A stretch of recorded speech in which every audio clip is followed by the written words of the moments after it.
Las palabras no solo describen la realidad. También la transforman y la conforman. Democracia, Memoria, hogar, derecho, intuición. número. En este podcast, cada semana conversamos con un especialista diferente sobre una palabra clave para comprender el mundo. Una semana, Una palabra.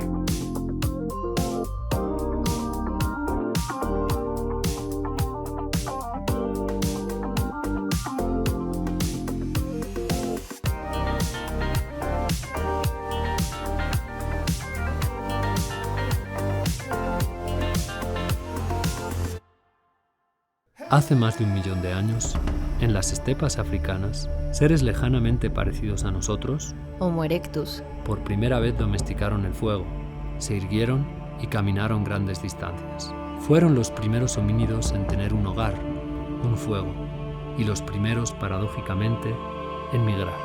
Desde entonces pensamos que la vida es una carrera y hablamos de seguir los pasos, dejar huella, mantener el ritmo, ceder el testigo o levantarnos tras el último traspié. Metáforas que revelan que nos autoconcebimos como migrantes. Nacimos para movernos y por ello, desde hace 1 millón de años, no hemos dejado de hacerlo. Se calcula que en el mundo hay aproximadamente 281 millones de migrantes internacionales. El 3.6% de la población mundial vive en un país en el que no nació. Sin embargo, mientras algunas personas cambian de residencia voluntariamente, otras abandonan su patria forzadas y sin la posibilidad de regresar. Se estima que en el mundo hay unos 110 millones de refugiados. ¿Se imaginan la casi totalidad de la población de México sin poder volver a casa? ¿Cuáles son los grandes retos relativos a la migración? ¿Por qué continúa creciendo el número de refugiados? ¿Cuál es la responsabilidad política de los estados? ¿Y del cambio climático? ¿Llegará un día en que, como cantó John Lennon, no habrá países y los seres humanos compartamos un mundo sin fronteras? Para dialogar sobre estas y otras cuestiones, hoy nos acompaña Jaime Ruiz de Santiago. Jaime Ruiz de Santiago es abogado, filósofo y teólogo. Estudió en la Universidad Iberoamericana en México, el Instituto Católico de París, la Universidad Autónoma de Madrid, el Instituto Internacional de Derechos Humanos de Estrasburgo y la Universidad de Georgetown. Ha sido profesor y conferencista en universidades diversas de América Latina y Europa, y, entre 1984 y 2006, se desempeñó como funcionario del ACNUR en España, Nicaragua, Argentina, Brasil, Italia, Senegal, Costa Rica y Polonia. Ha publicado numerosos libros y artículos, especialmente en torno a la migración y los derechos de los refugiados. Por ejemplo, Dignidad de la persona y derechos humanos, o Migraciones forzadas, Derecho internacional y doctrina social de la Iglesia. Además, es profesor investigador del Departamento Académico de Estudios Generales del ITAM. Bienvenido, Jaime. Muchas gracias por acompañarnos. Pues me da mucho gusto estar aquí con ustedes, sobre todo hablando de este tema tan importante como es los migrantes, ¿verdad? ¿Cómo definirías la palabra? ¿Qué significa ser migrante? Pues una persona que se desplaza, ¿verdad? Ya se decía que nosotros somos homo viator, es decir, seres humanos que nos desplazamos con distintos objetivos, naturalmente, ¿no? Los objetivos de estos desplazamientos pues, han sido de encontrar nuevas tierras, han sido de encontrar tierras mejores, han sido de conquistar, que esto ha sido frecuente, como también de intercambiar mercancías o simplemente conocer, o para estudiar. Yo creo que lo que se impulsa mucho el día de hoy en las universidades son los intercambios estudiantiles, a fin de conocer nuevas dimensiones, nuevos modos de ser, nuevos pensamientos, y yo creo que esto es sumamente valioso, y que ya nos coloca ante pues una de las dimensiones básicas del ser migrante, ¿no? ¿Y cuál sería la diferencia respecto al refugiado? Sí, son categorías esencialmente diferentes, a tal grado que incluso legalmente una es la ley que regula el estatuto de refugiado y otra es la ley que regula a los refugiados. ¿Por qué? Porque el refugiado tiene una protección internacional. en el mundo contemporáneo, siempre ha habido refugiados, Incluso en Grecia hay una tragedia muy hermosa que tiene como título Las Suplicantes. Las suplicantes son una serie de mujeres, muy interesante, que se ven obligadas a buscar protección, es decir, refugio, en una ciudad griega. Cuando llegan a esta ciudad griega, depositan su petición en el ara, es decir, en el altar. ¿Por qué? Porque se considera que es un elemento sagrado y que ahí están protegidas. Lo que piden es no ser devueltas a los perseguidores. Cuando el rey de esta ciudad se entera de que tal es la petición, se da cuenta de que la petición es sumamente peligrosa, porque si otorga protección a las mujeres, seguramente esto será causa de guerra con aquellos que las están persiguiendo. Es una decisión que él no se atreve a tomar solo, y por ello convoca a la comunidad de hombres libres. Es una tragedia griega. Convoca a la comunidad de hombres libres para que la comunidad, la polis, decida si se protege o no a esas mujeres, si a las suplicantes se les concede protección. Y la comunidad política decide que sí, que no importando las consecuencias, se protegería a estas mujeres. Nosotros sabemos, por ejemplo, en la tradición judeocristiana, que Jesús, el niño Jesús, tiene que abandonar poco tiempo después de haber nacido el lugar donde ha nacido, tiene que ser llevado a Egipto porque hay un tirano que busca matarlo. Y en el mundo contemporáneo, sobre todo en el siglo XX, el número de refugiados, de personas que tuvieron que abandonar su país buscando protección en otro, han sido millones. Debido a eso, la comunidad internacional reaccionó y después de la Segunda Guerra Mundial adopta una convención para la protección de refugiados. En tus libros es muy interesante ver que te vas a las raíces, a la historia de este concepto. Por ejemplo, en uno de ellos comienzas citando la Odisea. Mi nombre es nadie y nadie me llaman todos. Y eso me recordó una de la ley de hospitalidad que los griegos estaban obligados a seguir por sus dioses, que la ley de Zeus te obligaba a que cuando llegaba un extranjero a tu tierra, pues le dieras hospitalidad, y entre las acciones que debías ejecutar en consonancia con esa hospitalidad estaba, por ejemplo, la de lavarle los pies. Es célebre el pasaje en el que Ulises, regresa a casa después de 20 años y la que había sido su nodriza años atrás, pues lo reconoce justamente cuando está cumpliendo con ese deber de hospitalidad. ¿Cómo conjugar ese deber tan humano que tú lo encuentras especialmente en el catolicismo, pero que encontramos también en otras culturas, con el afán de territorialidad o de proteger el propio territorio que de algún modo los estados tienen por sí mismos? Sí, es curioso que con el nacimiento del mundo moderno es también la aparición de los estados. Y con la aparición de los estados se plantea el problema de si existe el derecho del ser humano para viajar libremente por el mundo.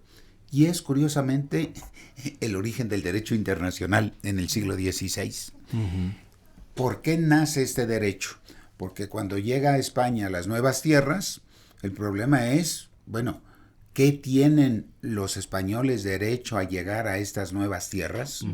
Y es objeto de un tratado escrito en la Universidad de Salamanca por Francisco de Vitoria, un dominico, que enfoca este problema y hace notar que de suyo ninguna persona tiene derecho sobre un determinado territorio. No. Que la tierra originariamente pertenece a todos.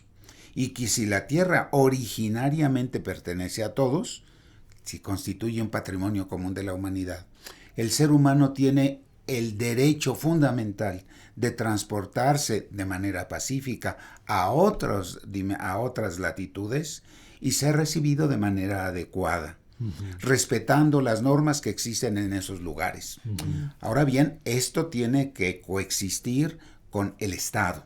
Y entonces se comienza a plantear el problema de las relaciones entre el respeto a este derecho, que va a ser consagrado en la Declaración Universal, en el artículo 13, el derecho que se tiene a moverse libremente en esta tierra, con la obligación que tiene el Estado también de velar por la seguridad del Estado.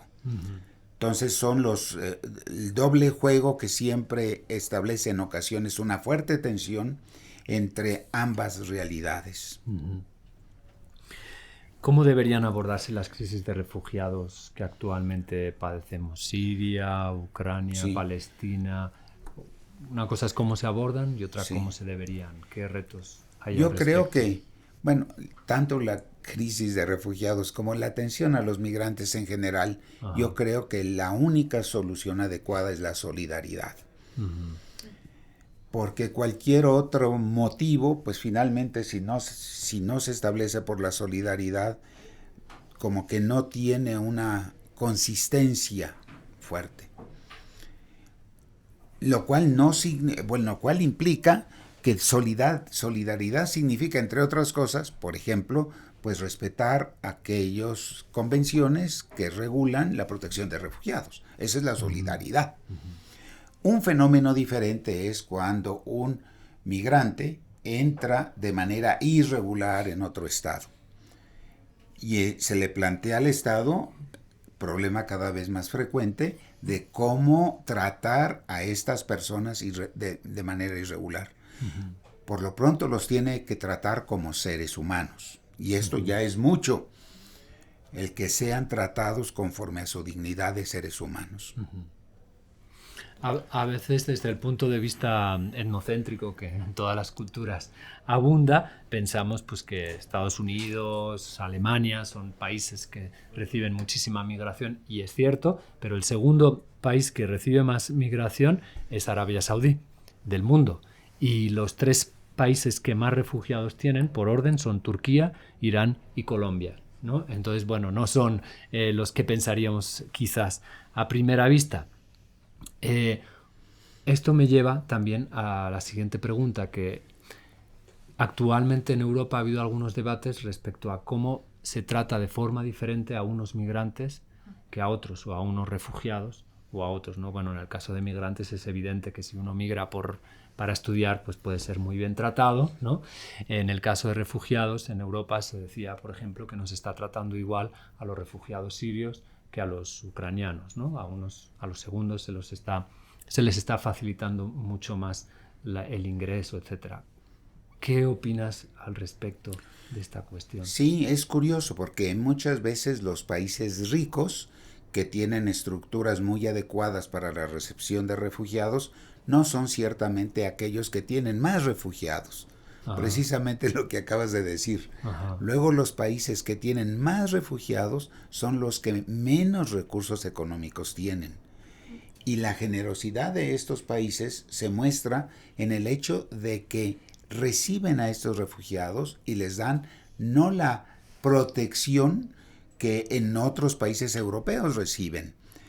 En ocasiones, por ejemplo, los campos de refugiados no existen en Europa, a Dios gracias, pero son abundantes en África. Uh-huh. Pero un campo de refugiados se construye cuando son miles, millones de personas las que llegan como refugiados. Y lo que brinda el Estado es su territorio. Hay países como Turquía o como Líbano en donde prácticamente la cuarta parte de la población es refugiada.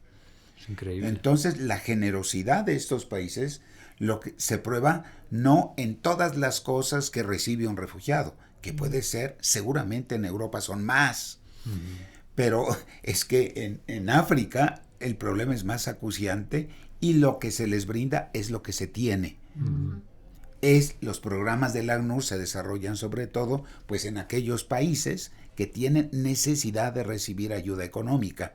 Los países ricos que brindan condiciones de lujo, llamémosla, a los refugiados, suelen ser los países donantes a la ACNUR.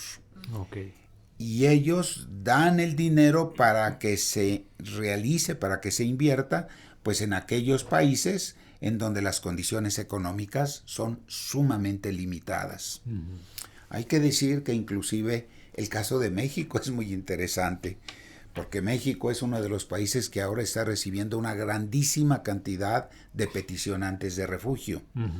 Ciertamente el gobierno ha creado estructuras para la recepción de refugiados, pero la presencia y la ayuda del ACNUR a México también es sumamente fuerte.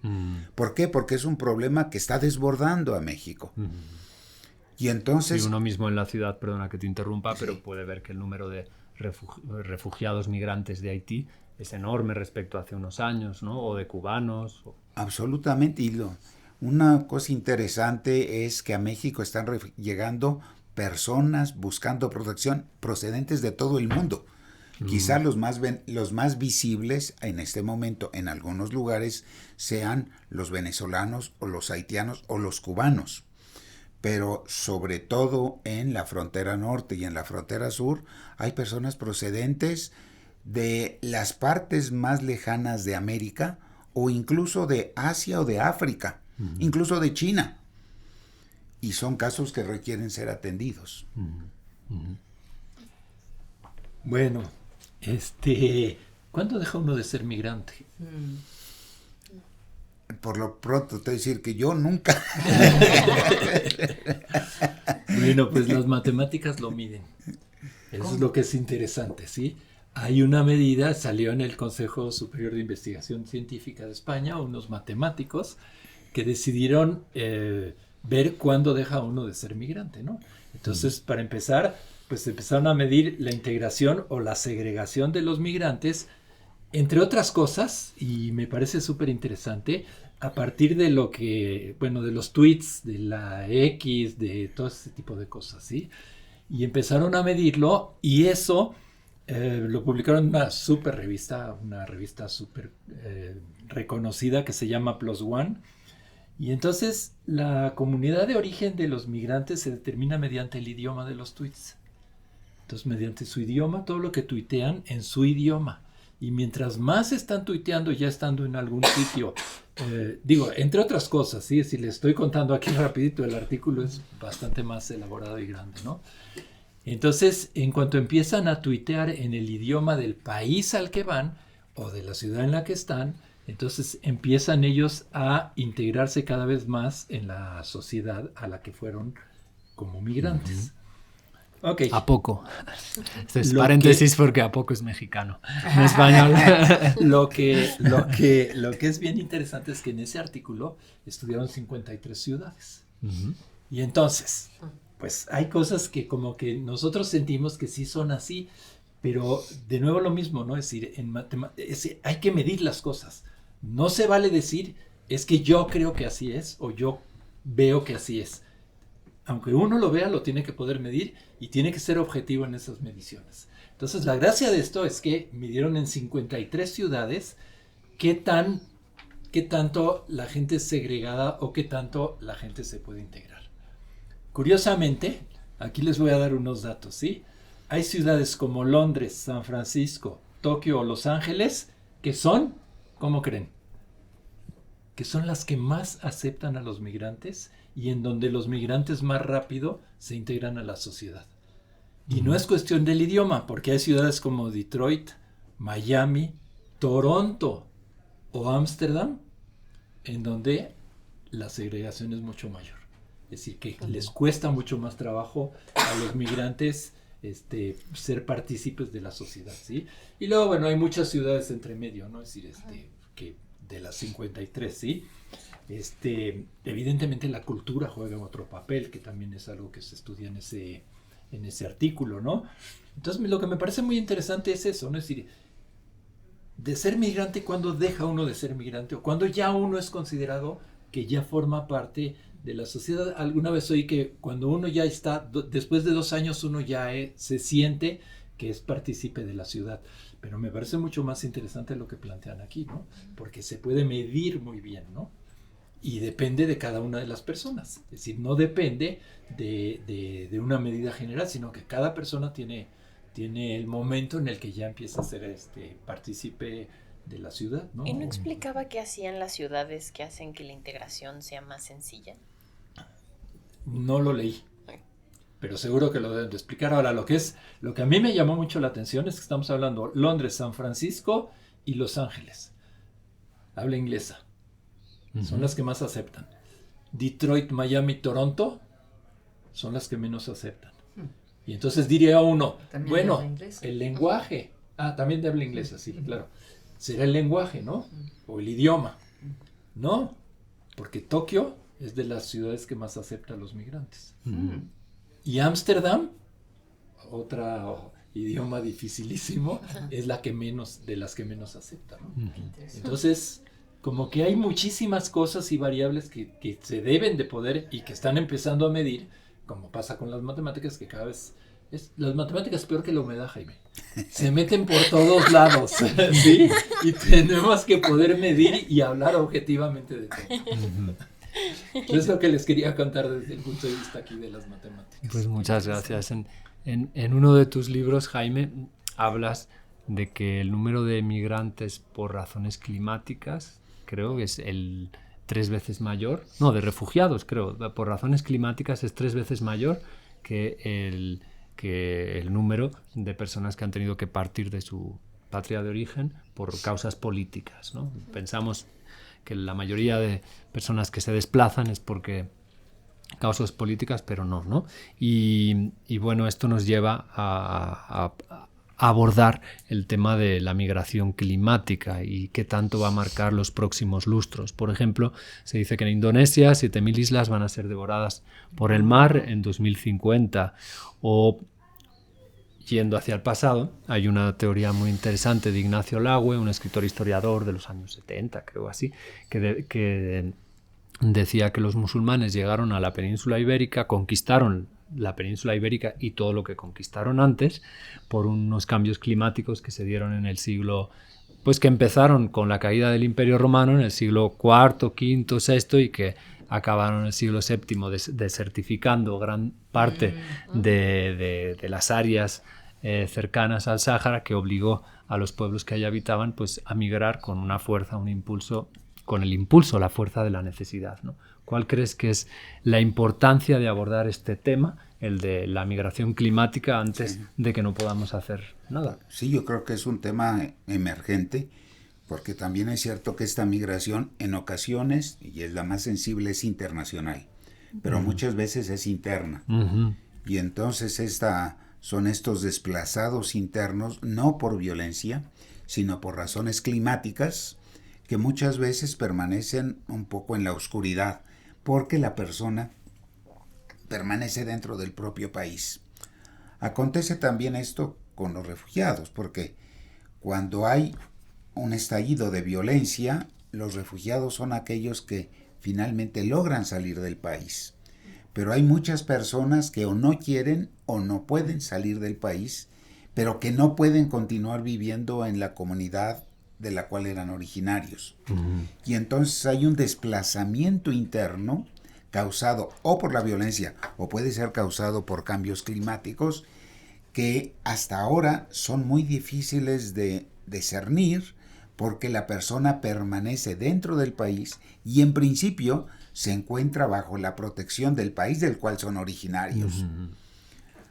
Claro que los más visibles son los que salen, y son los refugiados, pero hay muchísimo, y el número es siempre mayor, de personas que permanecen en el propio país. Si tú das un número, 57.3 millones de personas desplazadas internas que están protegidas por el ACNUR, pero claro, las que no están protegidas por el ACNUR serán más, ¿no? Claro, hay que pensar. Sí, sí. Y el desplazamiento por causas climáticas está siendo cada vez más frecuente. Ahora en México ya es muy sensible el tema del agua, por ejemplo. Y uno se da cuenta de que sí hay poblaciones completas que van a tener que, o que están siendo desplazadas, pues porque no hay agua, simple y sencillamente. Ahora que hablabas de los desplazados internos, me viene a la mente también un libro que fue muy premiado en España, muy vendido, que se titula La España vaciada, y que habla justamente sobre los desplazamientos internos y la despoblación de la España rural, del interior. Marina, como en todos los capítulos, nos ha preparado unas entrevistas que quiere compartirnos. La pregunta es si tú o parte de tu familia ha migrado de alguna otra región y si sientes que tu identidad sigue vinculada hasta cierto punto a esa otra región. Sí, tanto yo como toda mi familia del lado de mi papá migramos.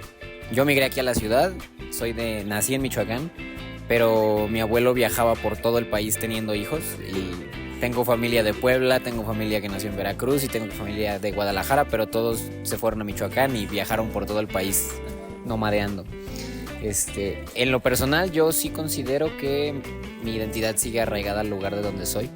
Yo digo que sí, o sea que mi familia migró de Coahuila a Tennessee y siento que sí llevo más la identidad de ser americano que mexicano, pero por eso he regresado para poder llevar algo diferente y a encontrar mi identidad en esa forma. Sí, mi mamá es de Colombia, aquí a la Ciudad de México, y tengo como muchas cosas como de mi día a día de la cultura colombiana, o sea, la comida, por ejemplo, me la paso comiendo arepas. Sí. Y mis bisabuelos del lado de mi mamá son de la República Checa, entonces todavía seguimos celebrando muchísimo las festividades, sobre todo Pascua, que es muy importante allá, como que me ha marcado cañón desde chiquita. Pues sí, la familia de mi mamá migró de España, pero hace mucho tiempo, entonces yo la verdad no me siento representada ni por España ni por la cultura, y pues yo siento que mi identidad tiene que ver más con mi lugar de nacimiento y con las costumbres de mi familia, principalmente la de mi papá, porque somos más cercanos, pero no diría que en realidad una persona que vivió hace 6 generaciones en España me represente. Mi familia materna son gallegos, pero al mismo tiempo son judíos, entonces pues como que, sefardíes. Entonces pues como que justo cuando pues pasa todo lo de la guerra civil española, pues migran a Estados Unidos y de Estados Unidos pues vienen a México. Entonces pues como que desde siempre pues he estado como vinculado a la cultura gallega en general, al centro gallego y a todo eso que hay pues, en México, que un poco como que conservan esas tradiciones. Y muy poco con la comunidad judía realmente, pero pues también ahí tiene lo suyo. Misma pregunta. Si tienes familiares que hayan migrado y si todavía te sientes como que parte de tu identidad está vinculada a esa otra región. Ciertamente la familia es originaria de España. Mi apellido es Ruiz de Santiago, es súper español. Pero hay una distancia entre las personas que llegaron a España y llegaron aquí a México. Son varias generaciones. En mi biografía personal, a fuerza de estar moviéndome en distintas partes del mundo, pues me siento identificado con muchas partes del mundo, ¿no? Pero las raíces finalmente las tengo aquí en México. Una pregunta, Jaime. Sí.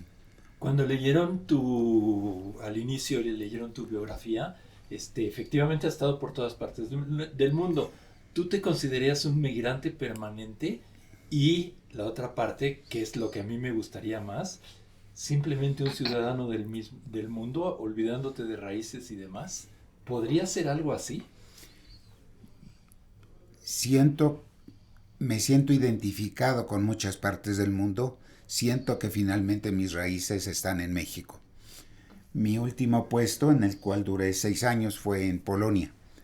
Se me planteó incluso ahí la duda de si me quedaba a vivir en Polonia y decidí venirme a México porque sí sentí que tanto a familiares como amigos, especialmente en México, tienen una resonancia especial, lo cual no quita que paso la mitad del tiempo aquí en el ITAM, aunque mi casa está en Querétaro, y la segunda parte del año más bien la paso en Europa o en otras partes del mundo visitando amigos que he dejado a lo largo de mi vida. No con un lugar fijo. No con un lugar fijo. Oye, es verdad, esto igual lo tenemos que editar si no es cierto, pero un alumno me dijo que viajabas en barco de un lado al otro del Atlántico. Sí. ¿Es cierto? Mucho. Entonces sí es cierto. ¿Qué te gusta? Mucho, es lo que más. Me parece desagradabilísimo viajar en avión. Ay, cada vez más. Sí, cada vez más. Cada Wow. vez más. Entonces también por razones climáticas viajas en barco también. Sí. ¿Contaminan menos los barcos? Porque he leído que los cruceros, por ejemplo, son súper contaminantes. Y es lo que están tratando pero de tú cambiar. no te vas en crucero. Sí. ¿Ah, sí? Sí. ¿Y de Yo dónde creo sales? que de los barcos grandes de carga, que No. tienen también para Sí, pasajeros. no, en cruceros. En ¿Y cruceros. cuánto tarda un crucero de aquí? Cruzar el Atlántico son 7 días. 7 días, no 7 tanto. días, sí. Muy bien. Ahora lo que me gusta es que no sea directo, sino más bien que se vaya deteniendo en muchas partes. Ay, qué bonito. Entonces es lo que comentábamos preparando la entrevista el otro día, ¿no? Que eres un profesor muy querido, quizás porque eres muy barco. Súper barco. Super barco. Espero que esto sea compartido por todos los alumnos, Sí, sí. pero no lo sé. Entonces yo aquí tenía una pregunta muy filosófica antes de cederle la palabra a Margarita. Lo va a abordar desde la psicología, seguramente, que es de dónde es uno, ¿no? Y me vino a la cabeza, además, la célebre frase de Chabela Vargas, que dijo que no nació en México y que dijo: los mexicanos nacemos donde nos da nuestra rechingada gana. Entonces, ¿de dónde es uno? Los griegos solían decir, perdón lo que decía, porque lo menciono en su lengua, ubi bene, ubi patria. Ahí donde te encuentras bien, esa es tu patria. Ay, qué bonito. Me dio un escalofrío. Qué bonito.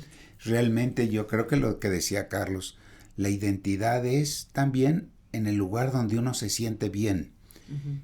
Evidentemente, si una persona es mal recibida, es muy difícil que se sienta bien. Si las condiciones son adversas, es muy difícil que se sienta bien. Un problema que tienen los foráneos en el ITAM es su integración, es decir, que se sientan bien. ¿Verdad? Y el esfuerzo que se ha hecho en los últimos años es lograr que se sientan bien. ¿Verdad? Entonces yo creo que ese criterio es muy importante, ¿dónde se siente bien uno? Margarita, ¿qué nos quieres compartir hoy? Bueno, muchas gracias, me parece fascinante todo esto. Pensaba en lo que Carlos dice, que solo lo que se mide cuenta, y algo de que les voy a contar si está medio, pero la mayoría está basado en lo que leo, mi experiencia personal y mi experiencia clínica, ¿no? Creo que la migración, en mi opinión, siempre está caracterizada por la ambivalencia, ¿no? Siempre implica un duelo, una pérdida, y en las buenas ocasiones, oportunidades, ¿no? Oportunidades que uno busca o que la vida te da, pero hay esa ambivalencia, que siempre hay una pérdida, y que creo que tiene un gran impacto en la identidad, ¿no? En este sentido de pertenencia, y cómo a veces lleva generaciones sentirte completamente de un lugar, ¿no? Que tiene un lado bueno. A veces pienso, no sé si han visto esos ejercicios de Gestalt, de percepción, que ves, por ejemplo, el perfil de una vieja y luego puedes ver una joven. Sí, sí. O un conejo y un pato. Sí. Y lo que pasa es que una vez que viste el otro, ya nunca puedes ver solo uno, ¿no? Y creo que eso pasa cuando migras, que cuando estás en tu lugar y nunca te has ido, todo te parece natural. Cuando te vas a otro lugar, te parece muy raro, y luego ya se vuelve exótico un poquito tu propio sitio, y ya siempre vives con esa capacidad de ver las dos cosas al mismo tiempo. Y algo muy interesante y duro es, y esto sí es lo que se ha estudiado, el impacto de la migración en las familias, en la estructura familiar. Muchas teorías sobre cómo son las familias que funcionan bien se basan en algunas ideas de que las familias tienen cierta estructura y que los padres tienen una jerarquía mayor que los hijos y son los que, pues, digamos, los que guían, mandan, etc. Y algo muy común en las familias que migran es que los hijos, los niños, como tienen una facilidad para aprender el idioma, por ejemplo, se vuelven los traductores, los interlocutores, los negociadores de los padres, y eso afecta mucho la estructura de la familia, ¿no? En fin, entonces creo que, pues que es esto, que la migración está cargada de duelos y también de oportunidades, ¿no? Los que se van porque quieren, los que van a estudiar y les surgen posibilidades que nunca tenían, y la posibilidad de una nueva vida cuando uno sale huyendo, ¿no? ¿Sabes qué me hiciste pensar, Margarita? Porque creo que en general todo el discurso sobre migración y eso lo pensamos desde la perspectiva del migrante y cómo impacta, pero creo que también impacta mucho a los que se quedan. el de el que se queda sufre más, ¿no? Que te quedas como con tu rompecabezas de tu vida, pero pierde una pieza, mientras que cuando tú te vas como migrante eres una pieza de rompecabezas y vas armando luego como un completo, ¿no? Qué bonita imagen. Y yo sí lo recuerdo mucho como de amigos míos o familiares que se han ido del país y que yo los extraño por años y ellos hacen como, se tienen que adaptar lo más rápido posible, ¿no? Y entonces se ajustan mucho más rápido de lo que yo me ajusto a que queda como ese hueco de ellos en mi vida, que no es como que lo puedas rellenar con algo más porque se fueron, ¿no? Entonces me llama la atención. Sí, cuando pensamos en algunas zonas de México, ¿no? Por ejemplo, donde pues hay muy pocos hombres porque se fueron todos, migraron todos.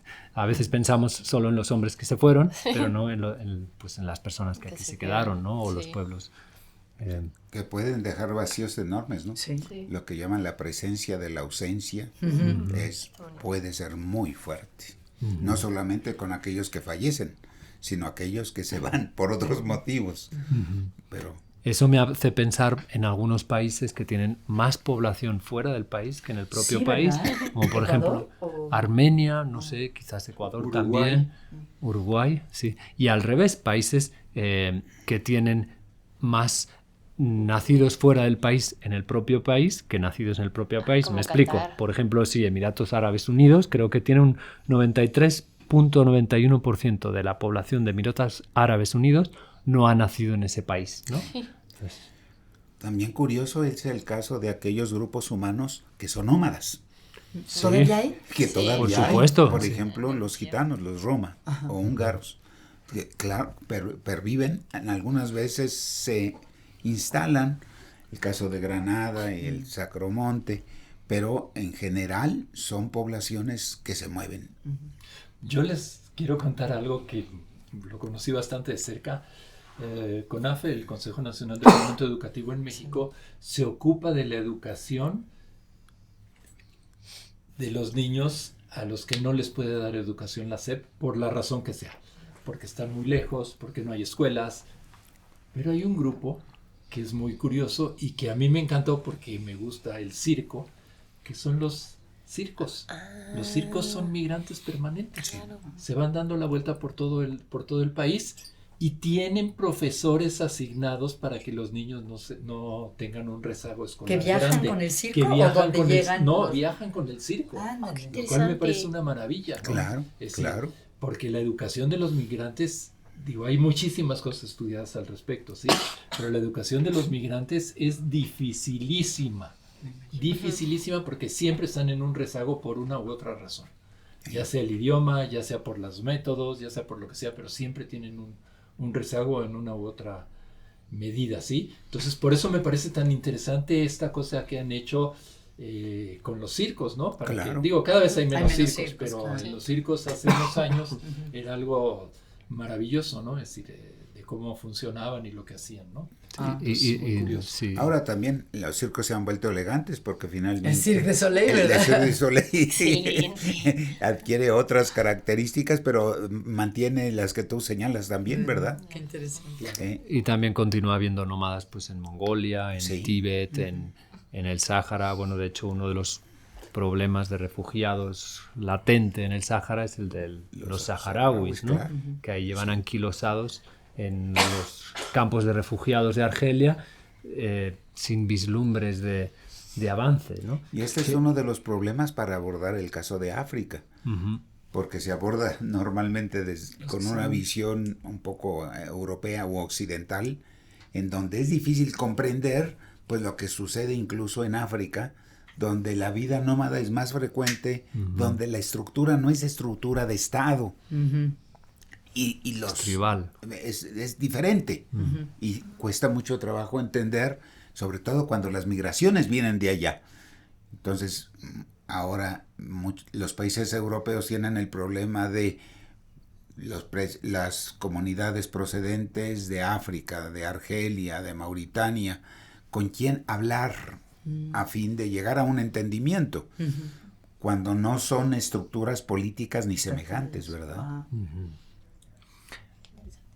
Y en ese sentido, el lado oscuro para la migración pues son los muros, ¿no? Que están por todos lados. Pues el más famoso para nosotros en México quizás es el que separa México y Estados Unidos y que tan claramente puede verse en Tijuana, y ese muro que entra de una forma grosera en el mar, ¿no?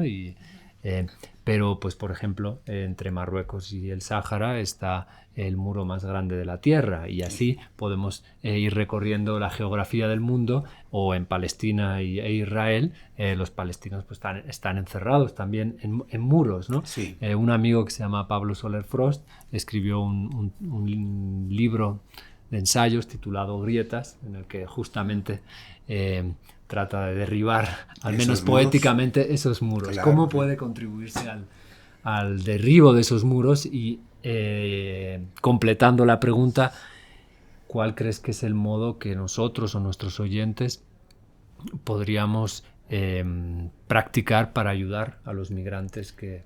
Pues yo creo rodean? un poco es el método que se tiene ahora con las universidades, es decir, tener la paciencia y la curiosidad de conocer al otro. Conocer al otro. Porque en un primer contacto nos causa extrañeza porque vemos algo diferente, pero poco a poco uno percibe que el otro tiene valores, que el otro incluso puede tener mayores valores que los que nosotros poseemos, que tiene otros valores que nos pueden enseñar, y que el otro se puede constituir en maestro de uno en muchas dimensiones, pero que también uno tiene obligación respecto del otro. Y este discurso acerca del otro, que ha sido objeto de reflexión en los últimos años, es el que puede ser muy rico, sobre todo cuando se practica. Por ello, yo creo que lo primero es, hay que conocer, no hay que tener miedo, y hay que ir con el espíritu abierto para reconocer aquello que el otro nos ofrece. Justamente fuera de micro, me comentabas de un texto de Richard Kapuscinski sobre el otro. Bueno, se ha escrito mucho Todorov sobre este asunto, pero más que preguntarte en ese tono, que sé que nos podrías platicar con mucha comodidad, te preferiría preguntarte desde el punto de vista humano. ¿Qué has aprendido tú de esos otros en esos lugares que tú has estado? En Senegal, en Polonia, en España. ¿Qué regalo te has llevado de esos países? Pues que cada cultura tiene su riqueza propia. Por y ejemplo, que muchas veces, bueno, por ejemplo, toda la riqueza que existe en África de música, de cocina, y que es verdaderamente extraordinario. Y en cada país, incluso de América Latina. Recientemente hablaba con un muchacho que había estado en Costa Rica. Costa Rica es tan diferente de Nicaragua. Y cada uno de estos países que son vecinos y que son tan pequeños, tiene una cultura y ofrece variedades totalmente específicas y enormemente bellas. Y algo que a mí me ha llamado la atención es que muchas veces cuando hay pocos recursos es cuando los pueblos son más generosos. No tienen mucho, pero aquello que tienen lo suelen ofrecer y compartir. Muchas veces, por el contrario, cuando es un espíritu más bien capitalista el que priva, pues es el beneficio y la utilidad solo del propio país o de la sola persona. En uno de tus textos en el que hablas justamente de las raíces católicas, de la solidaridad que está en las raíces del ACNUR, hablas de la idea de que los seres humanos somos peregrinos por naturaleza. Y eso en el cristianismo está, ¿no? Pero no sé hasta qué punto los que no son cristianos podrían llegar a entender que hay algo que esencialmente nos invita a continuar caminando, y que el país, la patria verdadera, como decías antes, no es una patria material. Sí. Porque si uno no cree, si uno es materialista, ¿cómo puedes convencerte de que esa verdadera patria no es material? Sí, yo creo que este es un patrimonio común en general, primero de las religiones. De todas las religiones. De todas las religiones, es decir, tener una sensibilidad respecto del otro, y sobre todo respecto del otro cuando se encuentra en emergencia. Y esto afecta a una raíz fundamentalmente humana. Y entonces es yo creo que es el migrar nos hace referencia a una de las dimensiones básicas del ser humano, que ciertamente implica una opción original. A mí me ha llamado mucho la atención el hecho de que frente a la realidad uno puede partir o de aceptar su inteligibilidad o por el contrario pensar que todo es absurdo. De manera inconsciente uno toma la opción. La madre cuando envía a su hijo a la escuela está tomando la opción clara de pensar que su hijo puede aprender y que la realidad puede ser conocida. De la misma manera yo pienso que es una decisión que hunde sus raíces en lo más profundo, incluso del inconsciente, la actitud frente al otro, una actitud de apertura o una actitud de rechazo. Pero esta opción que permanece en el inconsciente puede ser alimentada, y de hecho es alimentada por la publicidad, por los mensajes que se reciben, por los intereses políticos, por el universo en el que vive una persona y que le lleva a abrirse al otro o por el contrario a rechazar al otro. Pensar en el tener o en el conocer, ¿no? Sí, en todos estos dominios, pero es esa opción básica que es o estar abierto al otro o por el contrario negar todo el camino. Y un modo como se transparenta, esto me llama mucho la atención, es el lenguaje.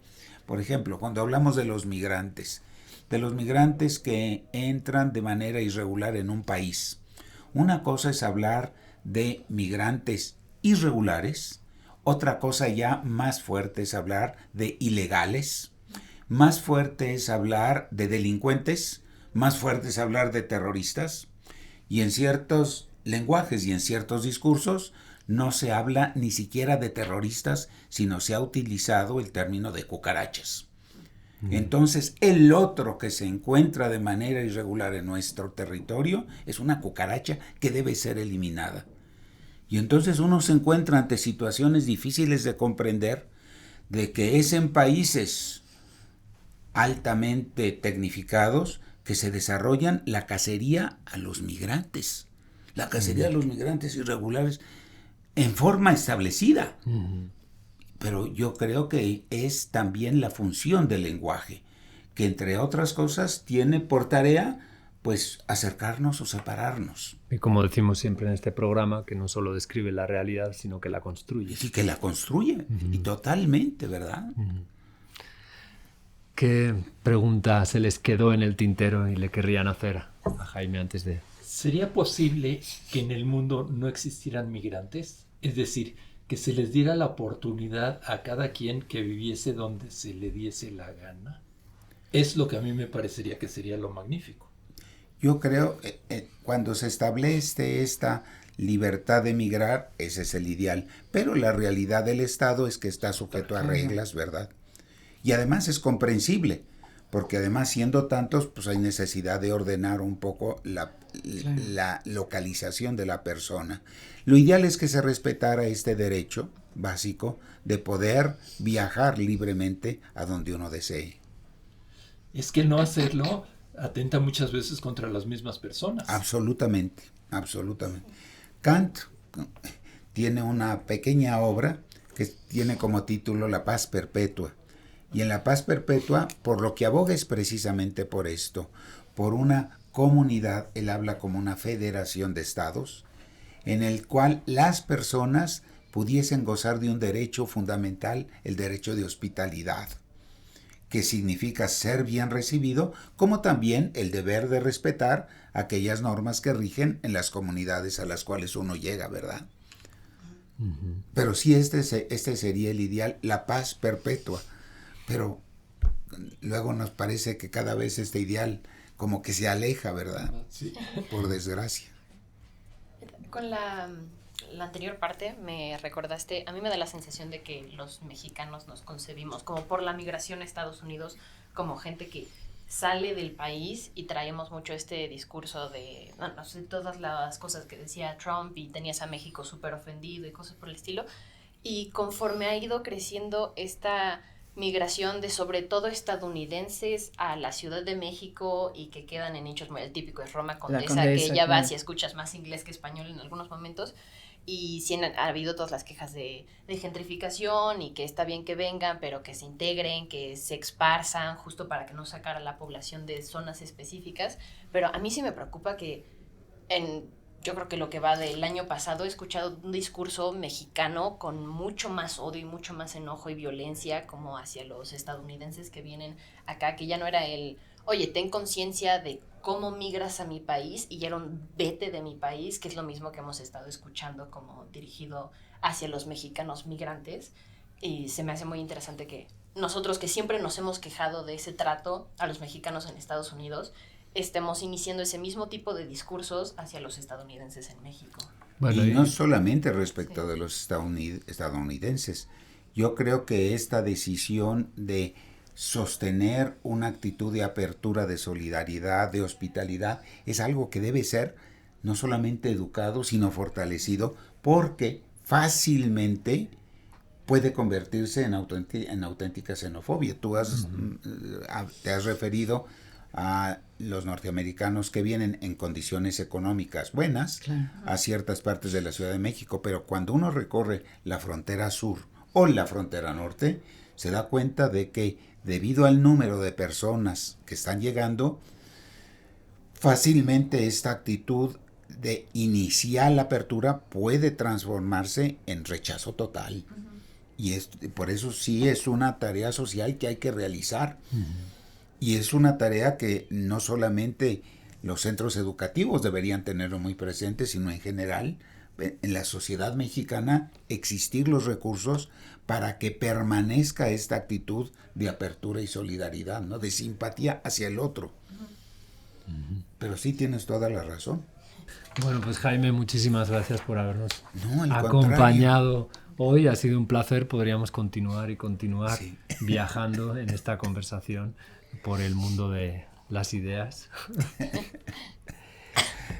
Nietzsche decía que había que hacer filosofía con los pies y no con las nalgas. Desde el camino y no desde el sofá. Quizás las sociedades humanas deberíamos estructurarnos desde el movimiento y no como hacemos desde la propiedad. Porque primero fuimos nómadas y solo después sedentarios. Porque primero fue la ruta y solo después el mapa. El antiguo sabio chino Yu Xing sentenció hace ya siglos: la tierra que no está en ninguna parte, esta es la verdadera patria.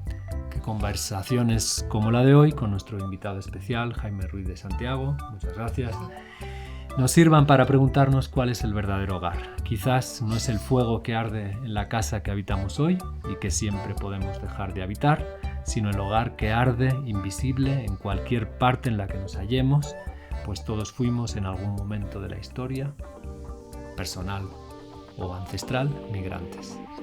¿Una semana? Una palabra.